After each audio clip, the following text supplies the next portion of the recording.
So, if you're an executive at a startup, chances are you have a higher than average IQ. Congrats.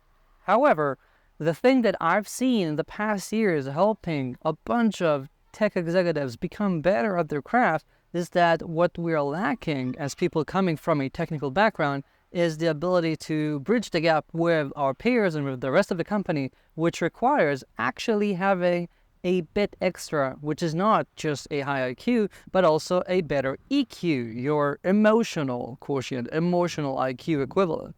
And today in this video, let's focus on how you can start taking 3 simple steps to improve. Let's enhance your emotional quotient as an executive. And I'm here to help you. I'm Ben-Yosef, a tech executive consultant and coach, and this is sort of what I do. Let's start with number 1.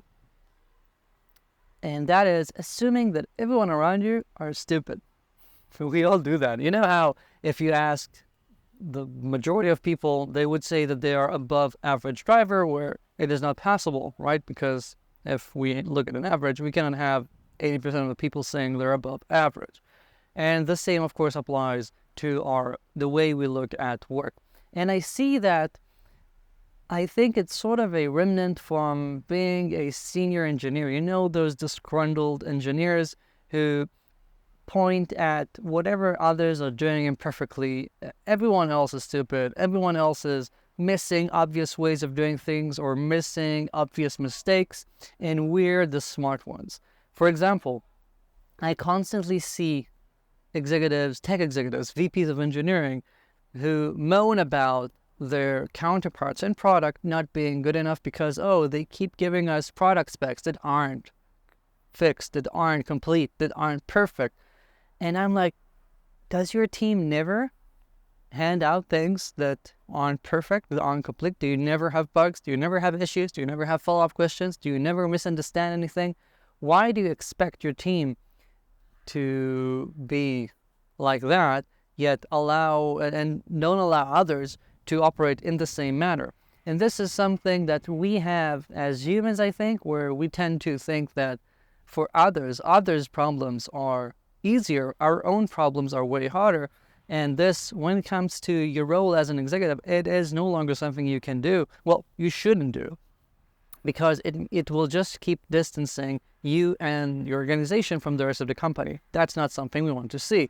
So first of all, start by thinking, well, you are an expert at your expertise, but that doesn't mean that the rest of the people around you are stupid. The same people hired you, right? And if they were smart enough to pick you, they're probably smart enough to pick others. And don't start from the default stance of assuming everyone around you is flawed. Okay, that's number 1. Number 2 is aiming to understand others. So when something doesn't make sense for you, don't assume that the other person doesn't think logically, doesn't understand things, is stupid. However, try and think what is on their mind, what is the reasoning behind what they're doing. Assume that they do have them, and ask, inquire, cooperate. And this is a bit like, the medium junior engineer tendency when we go into a new code base and immediately whatever we see is a pile of crap, and who wrote that thing, and whoa, that previous engineer was a real bad one, etc. Like, we assume that whatever was done before us was just so stupid. We point out all the ways it could have been done easier. But when you understand the actual context, you might understand, they actually thought about that use case, or that evolved after initially it was a lot more complicated and we made things simpler, and that simplification you now see was not possible at first. Those sorts of things. You understand that, the person who did this code before me wasn't an idiot. And the same should apply when you're considering your peers. So try and put yourself at the stance of collaborating, of being curious as opposed to dismissive, as opposed to assuming you know better, of this sort of condescending tone. Try and think, what do they need, why they're doing that, what's happening there, okay? And if you have that, you'll see that you'll be more often able to collaborate with people and create allies, as opposed to having an us versus them mentality. Either we win or them. We don't want that. We want people to understand. And when you actually drill down and try to understand, why do product insist on doing things like that? Why, for the salespeople, that feature like that is actually important? Maybe it's not that important.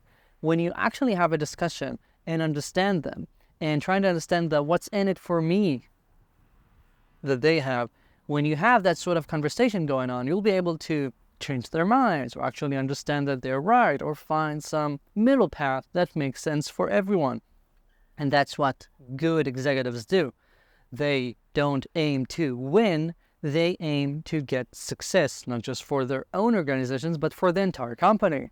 And lastly, and this connects to, it's like the sort of the other side of the coin here, you want to ensure that you are communicating in a way that they understand.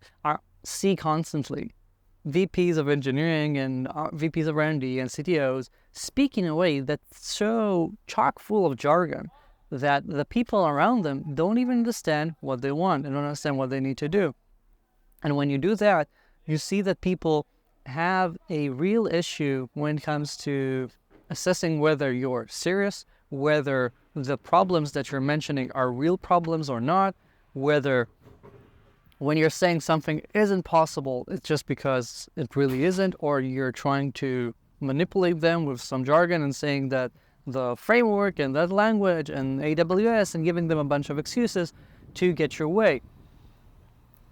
If you'll be able to speak business, to speak, English, speak their language, and try and make the information more accessible to them, they will trust you more, you'll be able to get your things done faster, you'll be able to get people on your side, and you'll be able to more often find those win-win scenarios where at first maybe you would even get the okay.